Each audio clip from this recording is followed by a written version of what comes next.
UK HealthCare Community Connection is sponsored by UK HealthCare.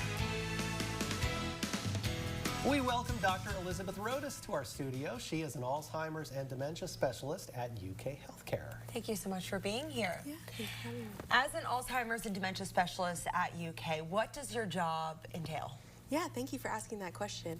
I look at the behaviors across the lifespan as we age, especially related to brain health. So my work is really looking at how do we engage in our life, how does that impact our brain health and leading to pathology like Alzheimer's disease, and then once we have the disease, how does our environment and our regular behaviors impact our quality of life and our function? So clinically, I have an occupational therapy background, and I really focus on helping people occupy their time to the fullest. And now I'm leading NIH-funded research, or National Institute on Health research, to make sure that we are creating evidence in the science on the doing and living of aging with Alzheimer's disease. Do you have any broad tips for our viewers out there this morning when it comes to caring for aging parents or other family members? Yeah, absolutely. And thinking about this idea that if you're on an airplane, we always put our oxygen mask on first, right? It's critical if you're a caregiver that you have some of that mindset. Caregiving is a selfless task, but we have to make sure that we're caring for ourselves. A couple general tips that you could use as a caregiver or for the person that you're caring for. Exercise. Making sure that you're trying to get 150 minutes of moderate exercise a week, about 30 minutes a day, to make sure your body and your brain are working well. Good nutrition. So high on healthy fats and vegetables and healthy proteins. That's going to maximize your own well-being and your own brain health, as well as the person that you're caring for. Socialization is another critical component. You're socializing by providing care, but making sure that you have your outlets and you're connecting with your family and your loved ones and your friends to engage your brain and your body in a way that's very supportive.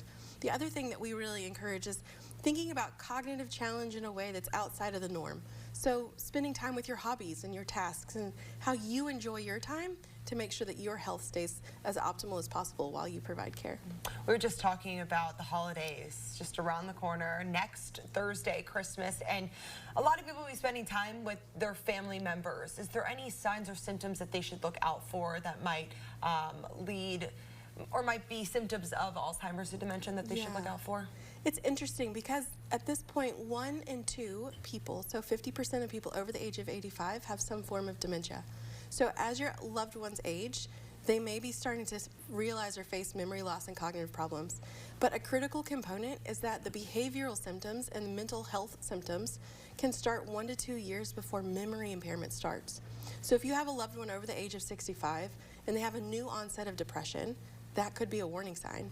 Or if you start to see someone who has a little bit more agitation or withdrawal, we call that apathy, those are signs that something might be up if it's not their typical behavior or persona.